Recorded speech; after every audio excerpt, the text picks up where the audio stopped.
Hello student, कैसे हो आप? आशा करता हूँ कि स्वस्थ होंगे, बेहतरीन होंगे, अपने जीवन में आगे बढ़ रहे हैं। हम बात करेंगे आवेश और आवेश से संबंधित होने वाली अवनयन क्रियाओं के बारे में कि और हम क्या जो ये भौतिक विज्ञान का कौन सा टॉपिक से जो है स्थिर वैद्युत की।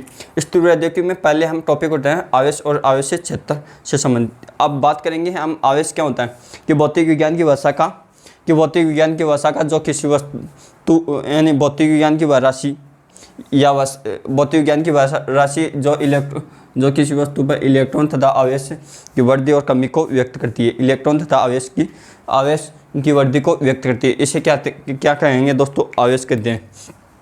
या दूसरी परिभाषा क्या है, यानी किसी वस्तु का वह गुण जो वस्तु को आकर्षित और प्रतिकर्षित करने का जो व्यक्त किया जाता है उसे भी क्या करते हैं? आवेश कहते हैं। अब बात करेंगे दोस्तों आवेश के इतिहास की कि आवेश की खोज किसने की, कि आवेश की उत्पत्ति आवेश की उत्पत्ति कहाँ से हुई दोस्तों? आवेश की उत्पत्ति क्या हुई कि थेल्स नामक वैज्ञानिक ने उनकी वस्तु तथा और लेबर नामक को आपस में रगड़ा, जिससे कि मिट्टी के कण और जो वस्तु को आकर्षित कर रहा था, जो हम हमारे क्या फुट लेते हैं तो उसको ऐसे रगड़ते हुए फिर ऐसे करते हैं तो हमारे बाल खड़े हो जाते हैं। उस प्रकार से क्या है, इस थेल्स नामक वैज्ञानिक के क्या आवेश के बारे में बताया। थेल्स नामक वैज्ञानिक ने आवेश के बारे में बताया। वैज्ञानिक ने आवेश के बारे में सर्वप्रथम बताया। क्या थेल्स नामक वैज्ञानिक ने आवेश के बारे में सर्वप्रथम दोस्तों क्या बताया कि आवेश क्या होता है कि आवेश तो होता है कि भौतिक राशि जो किसी वस्तु पर इलेक्ट्रॉन की वृद्धि या कमी को व्यक्त करते हैं उसे ही आवेश करते हैं, चार्ज कहते हैं। इंग्लिश में इसको क्या करते हैं? इसको क्या है? Charge of the area. क्या आवेश की उत्पत्ति किसने की? थेल्स नामक वैज्ञानिक ने लेबर नामक वस्तु को आपस में रगड़ा। तो लिखो कि थेल्स ने ऊन के कपड़ों को थेल्स ने क्या किया? थेल्स ने ऊन के कपड़ों को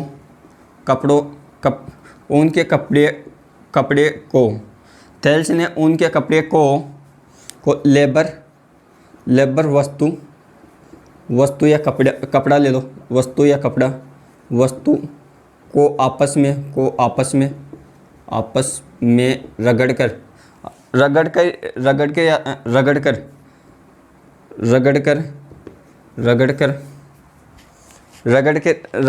और पाया।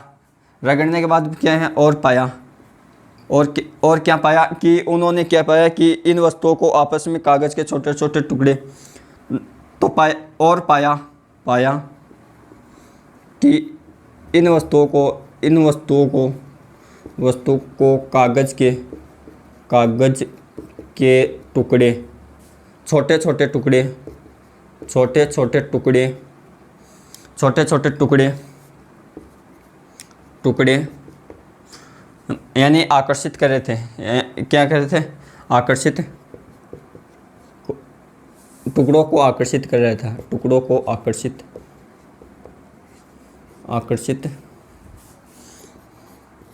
कर रहे थे। क्या आकर्षित कर रहे थे? जिसे यानी धूल के कण हुए उनको क्या आकर्षित कर रहे थे? तो घास के तिनके हुए और जो भी है कि इस प्रवृत्ति को क्या बोला? घर्षण वैद्युत की बोला। तो इस प्रवृत्ति को क्या बोला? इस प्रवृत्ति को यानी इस आकर्षण की प्रवृत्ति को ऐसे लिखना। इस आकर्षण की प्रवृत्ति को थेल्स नामक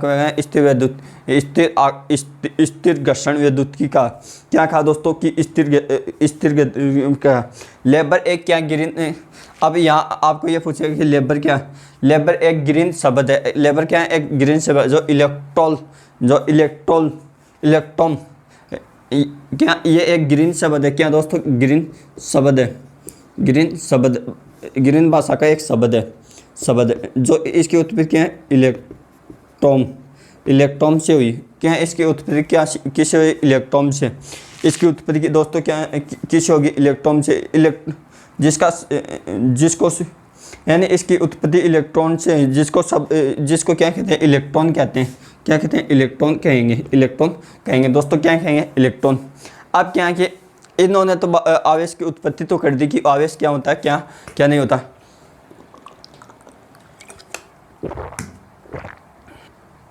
अब क्या थेल्स ने आवेश के बारे में बता दिया कि आवेश क्या क्या होता है, क्या नहीं होता है।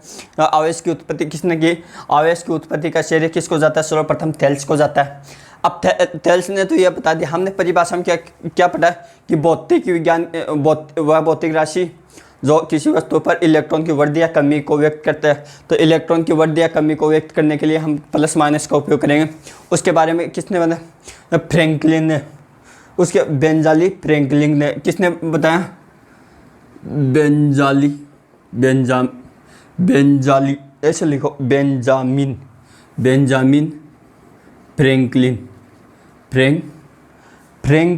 फ्रैंक आधा रहेगा यहाँ दोस्तों, फ्रैंकलिन यानी बेंजालिन फ्रैंकलिन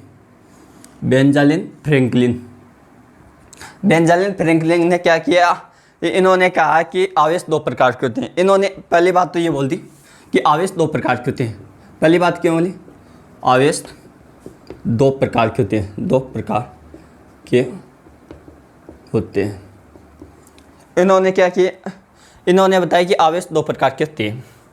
तो अब दो प्रकार के कौन कौन से होंगे दोस्तों, यानी एक तो प्लस एक माइनस। प्लस को क्या बोलेंगे, धनावेश, और माइनस को बोलेंगे ऋणावेश।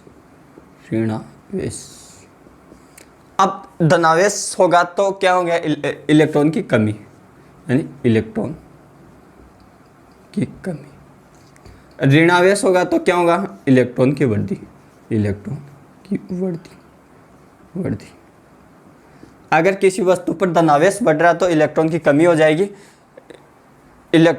जाएगी, और अगर ऋणावेश बढ़ रहा है, मान लो कोई वस्तु है, मान लो ए वस्तु है, मान लो इसको आवेश दिया हमने, क्या दिया, चार्ज दिया, तो इलेक्ट्रॉन की वृद्धि हो रही।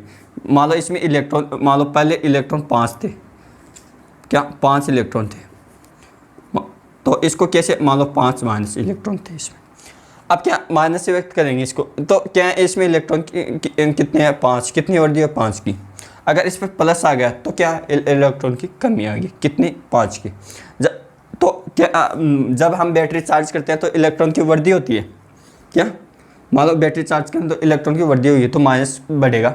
जब इलेक्ट्रॉन डिस्चार्ज होता है, जो बैटरी डिस्चार्ज होती है, तब क्या इलेक्ट्रॉन की कमी होगी, तो क्या धनावेश की वृद्धि होगी, क्या होगी, धनावेश की वृद्धि होगी। अब क्या इन्होंने इतना तो बता दिया, इन्होंने एक बात ये भी बताई कि समान आवेशों में कि दो समान वस्तु या आवेश हो, समान आवेशों में प्रतिकर्षण कि समान आवेशों में क्या होगा, प्रतिकर्षण होगा। असमान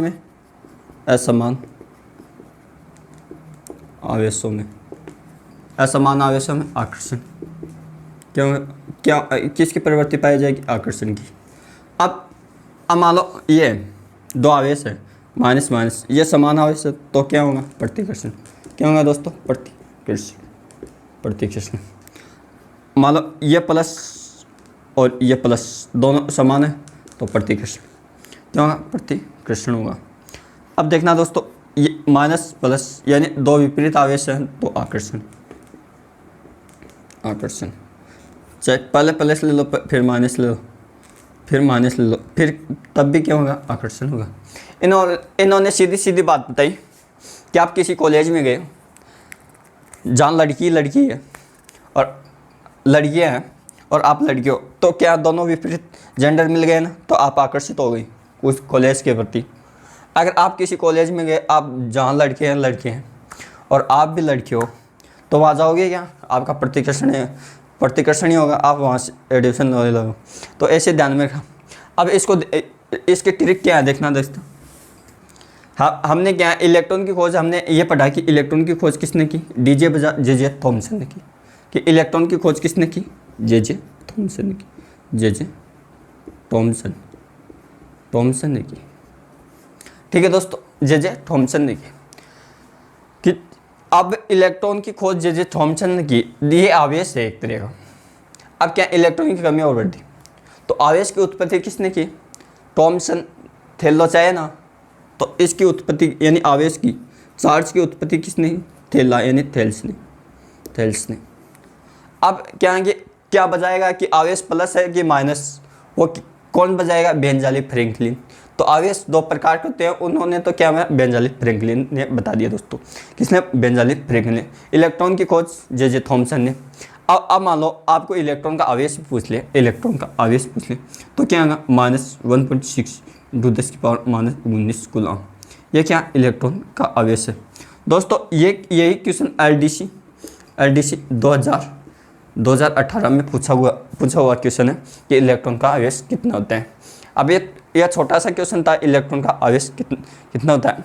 तो ये थी उत्पत्ति और इलेक्ट्रॉन का इतिहास।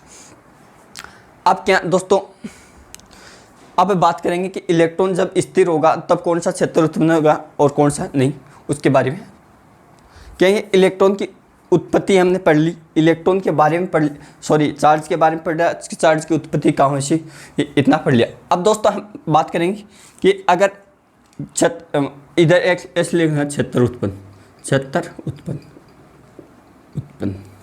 यहाँ लिख लेना कंडीशन।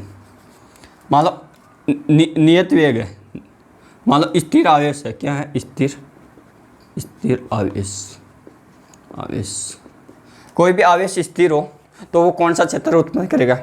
आप घर में हो, घर में हो, तो आप क्या कर सकते हो? लॉकडाउन में बिजली का बिल ही जमा करा सकते हो। तो इसलिए क्या आप स्थिर आवेश मान लो अपने आप को समझने के लिए, तो आप क्या करो? बिजली का बिल ही ये उत्पन्न कर सकते हो, यानी बिजली जला सकते हो। तो क्या विद्युत क्षेत्र उत्पन्न होगा। तो स्थिर आवेश तो क्या होगा दोस्तों?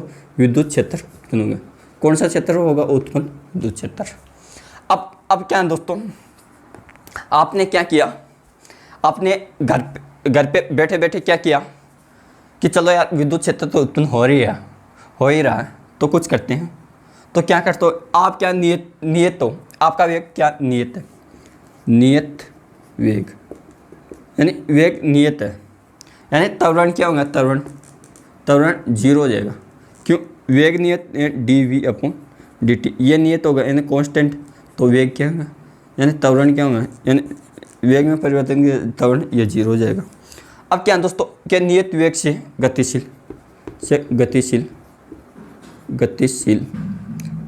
आवेश हो, नियत वेग से गतिशील आवेश हो, तब दोस्तों कौन सा क्षेत्र उत्पन्न होगा वो देखना। आप लाइट तो जला रहे हैं, तो उसके साथ में क्या? आप विद्युत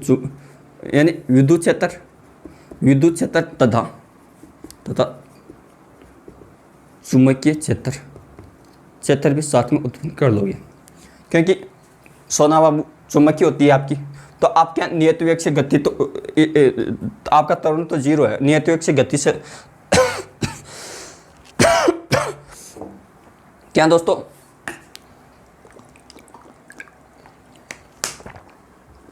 नियत वेग से आप विद्युत क्षेत्र और चुंबकीय क्षेत्र, अब त्वरण 0। एग्जाम में ऐसे भी जब किसी वस्तु का त्वरण 0 तो वह गतिशील आवेश के कारण कौन से क्षेत्र उत्पन्न? विद्युत क्षेत्र, चुंबकीय क्षेत्र, ऐसे पूछ सकता है। अब तीसरा पढ़ेंगे कि त्वरित वेग से गतिशील आवेश। मान लो त्वरित वेग से गतिशील आवेश, यानी त्वरित वेग यानी वेग परिवर्तित है, तो a ≠ 0, यानी त्वरण 0 नहीं होगा। यहाँ क्या त्वरण क्या होगा? त्वरण 0 हो जाएगा दोस्तों। क्या हो जाएगा? 0।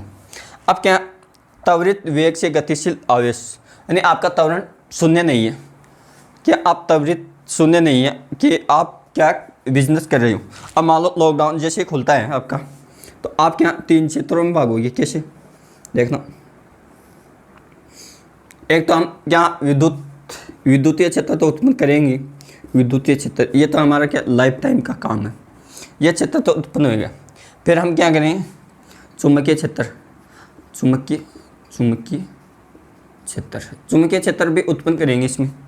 अब क्या करेंगे? चुंबकीय क्षेत्र के साथ में क्या, जैसे लॉकडाउन खुले तो हमारी तरंगे क्या है, जिसकी सगाई हुई हुई है ना, तरंगे यानी वैकेंसी निकलेंगे तो क्या विद्युत चुम्बकीय तरंग भी उत्पन्न हुई।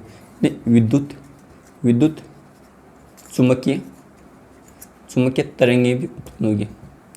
विद्युत चुम्बकीय तरंगे भी उत्पन्न होगी दोस्तों। क्या होगी? विद्युत चुम्बकीय तरंगे भी उत्पन्न होगी, क्योंकि अगर आवेश स्थिर हो तो विद्युत क्षेत्र, और आवेश नियत वेग से गतिशील हो, गतिमान हो या गतिशील हो, तो विद्युत क्षेत्र और चुम्बकीय क्षेत्र उत्पन्न होते हैं, यानी इलेक्ट्रॉनिक एरिया एवं मैग्नेटिक क्षेत्र, यानी इलेक्ट्रॉन एरिया और मैग्नेटिक क्षेत्र, उसके साथ में विद्युत चुम्बकीय तरंग। अब एग्जाम में क्वेश्चन ये पूछा गया कि विद्युत चुम्बकीय तरंगें कब उत्पन्न होती है, यानी विद्युत चुम्बकीय तरंगें कब होती हैं? जब आवेश त्वरित वेग से गतिशील हो, जब त्वरित वेग से गतिशील आवेश के कारण उत्पन्न होता है। अब दोस्तों हम इसके जो कि आवेश से संबंधित मात्रा के यूनिट के बारे में बात करते हैं। आवेश से संबंधित यूनिट और मात्रक। आवेश का मात्रक क्या होता है? आप सबको मेरा आवेश का मात्रक एक तो कूलाम होता है। क्या होता है दोस्तों? कूलाम। कि आवेश का ऐसा एमकेएस पद्धति को क्या बोलते हैं हम? एमकेएस को ऐसा ही पद्धति बोलते हैं। तो आप क्या लिखोगे कि आवेश का मात्रक क्या होता है? कूलाम होता है। क्या लिखोगे? पहला पॉइंट लिखोगे, आवेश का मात्रक क्या होता है? कूलाम होता है। क्या लिखोगे दोस्तों? आवेश का मात्रक कूलाम होता है।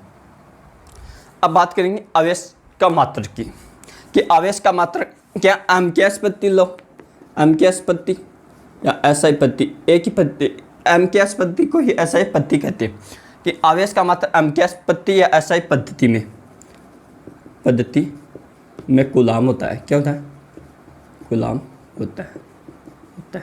इसे सी से व्यक्त करते हैं, यानी सी से व्यक्त करते हैं। एग्जाम में बहुत बार पूछा थे कि आवेश का मात्रक क्या होता है? कूलाम होता है। अब बात करेंगे आवेश का मात्रक कूलाम में। अब बात करें सीजीएस, ऐसे बात करो, यानी milli coulomb, micro coulomb, nano coulomb, pico coulomb. अब क्या बात करें कि मिली, माइक्रो, नैनो और पिकी कूलाम। अब बात यहाँ आपको घबराना नहीं है दोस्तों। क्या घबराना नहीं है? क्योंकि आपको पता है क्या पिका यानी मिनी यानी 10⁻³ या कूलाम है तो कूलाम लगा दो, या क्या माइक्रो यानी 10⁻⁻⁶ या कूलाम है तो कूलाम लगा दो। आपको बड़ा नैनो यानी 10⁻⁹ यानी पावर 9 आ जाएगी, यानी कूलाम लगाओ। पिको यानी 10⁻12, इसका मान होता है पिको। आपको इसको रखना भी नहीं। मिनी बस मिनी क्या 3 आती है। माइक्रो यानी 6 पावर रहता है। नैनो की आँखों में आँख मिलाई 9 की, यानी 10⁻⁹। और पिके आएगा 12 हैं, 12 पीर आ रही है 10⁻12, या कितना है 10⁻12।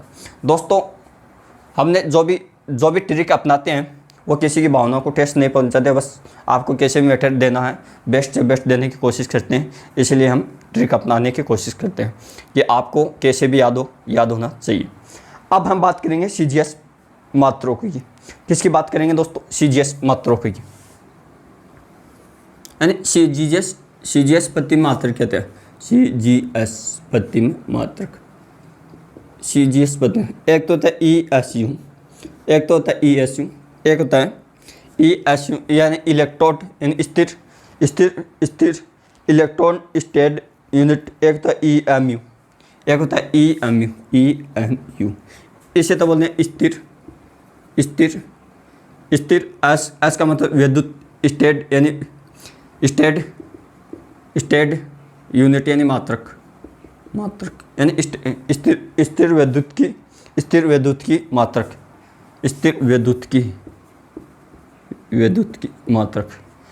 विद्युत की मात्रक। इस दूसरा यानी स्थिर चुंबकीय मात्रक। एम का मतलब मैग्नेट यानी स्थिर चुंबकीय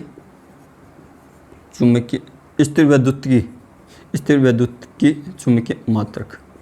मात्रक। क्या होता है? स्थिर विद्युत की चुंबकीय मात्रक। अब दोस्तों क्या है स्थिर विद्युत की चुंबकीय मात्रक? अब हम क्या करेंगे कि अब ये इसको बोलते हैं स्टेट कूलम। क्या बोलते हैं? State coulomb. क्या बोलेंगे? State coulomb. अब इसको बोलते हैं वन फ्रैंकलिन, यानी फ्रैंकलिन। ये क्या स्टेट कूलम? क्या? फ्रैंकलिन। स्टेट कूलम का मान क्या होता है? फ्रैंकलिन ने बताया। अब one state coulomb, one state coulomb 1/3 × 10⁻⁹ coulomb इसका मात्रक होता है, यानी इसका मान इतना होता है। अब क्या है दोस्तों? ये अब देखना, ये यहाँ लिख रहा हूँ मैं, क्या लिखो? यानी ये वन परम कूलम, वन परम कूलम का मान कितना होता है? कूलम का मान यानी 10 कूलम होता है। इसका मान 10 कूलम होता है। अब बात करेंगे प्रायोगिक मात्रक, यानी इसका बड़ा मात्रक, यानी प्रायोगिक मात्रक, यानी आवेश का प्रायोगिक मात्रक क्या है? आवेश का प्रायोगिक मात्रक होता है फेराडे। क्या होता है? फेराडे। क्या होता है दोस्तों? आवेश का प्रायोगिक मात्रक क्या होगा? फेराडे। अब वन फेराडे दोस्तों, क्या वन फेराडे का मान कितना होता है वो लिखते हैं। इतना लिख लेना, लिखने के बाद में यहाँ समझा देता हूँ।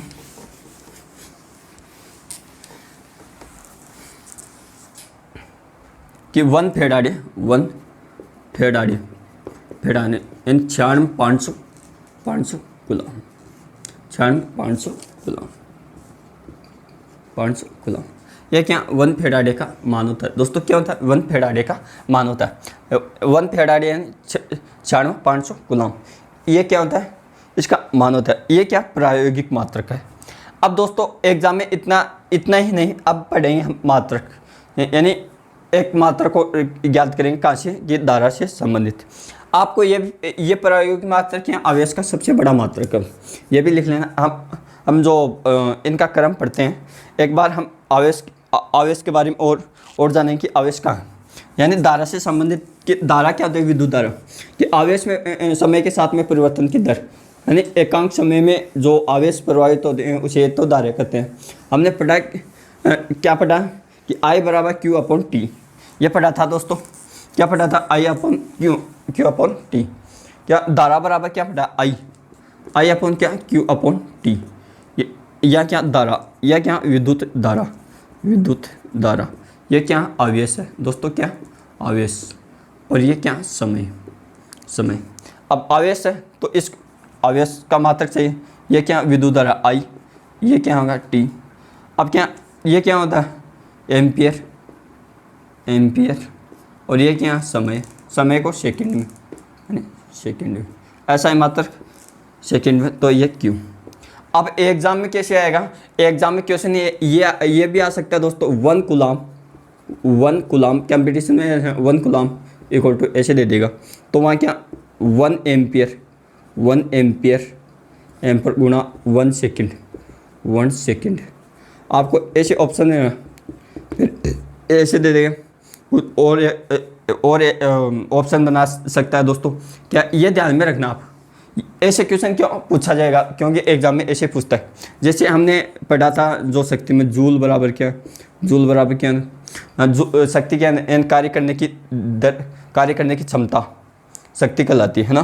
तो उसमें पढ़ा था 1 वोल्ट यानी 1 वाट इंटू यानी कार्य करने की क्षमता, तो कार्य बटा क्षमता 1 वाट इंटू या कुछ सेकंड आया था। तो वो पढ़ा था हमने जो संबंध उससे संबंधित। तो हमने क्या है? हमने ये रखना है जूल बराबर क्या? जूल कार्य का 10⁻7 अर्ग होता है ना। अब क्या हमने तो ये रट लिया। अब क्या रटना नहीं है, आपको समझना कि क्वेश्चन कैसे बन रहे हैं वो समझना। ये क्वेश्चन इंपॉर्टेंट है कि 1 कूलम बराबर कितना रहा = क्यों होगा। ये नोट लिखो दोस्तों। क्यों? कंपटीशन के एग्जाम में ऐसे क्वेश्चन पूछे जाएंगे जो कि आप पढ़ के नहीं जाओगे और आप पूछोगे यार सर ने तो मात्रा ही पढ़ाई, ये क्वेश्चन कहाँ से टप गया।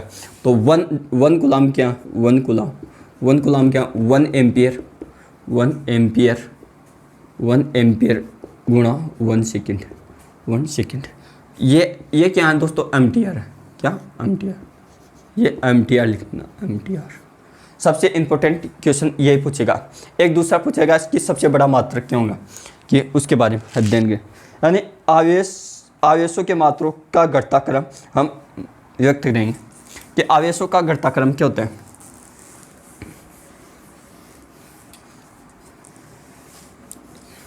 आवेशों का घटता क्रम, आवेशों के मात्रों का घटता क्रम। आवेशों के मात्रों का घटता क्रम क्या होगा दोस्तों, कि पहले क्या फेराडे आएगा सबसे बड़ा, फेराडे। उसके बाद में क्या आएगा, उसके बाद में क्या आएगा, परम कूलाम। क्या आएगा, परम कूलाम। अब उसके बाद में क्या, स्टेड कूलाम। इसके बाद में क्या, स्टेड कूलाम। इसके बारे में क्या है, स्टेड कूलाम आएगा दोस्तों। क्या, कूलाम। फिर आएगा स्टेट कूलाम। आपको ये क्रम भी पूछ सकता है, ये क्रम भी पूछ सकता है दोस्तों। अब क्या, ये तो सबसे बड़ा मात्रक है, ये तो क्या सबसे बड़ा मात्रक आवेश का। और ये क्या, सबसे छोटा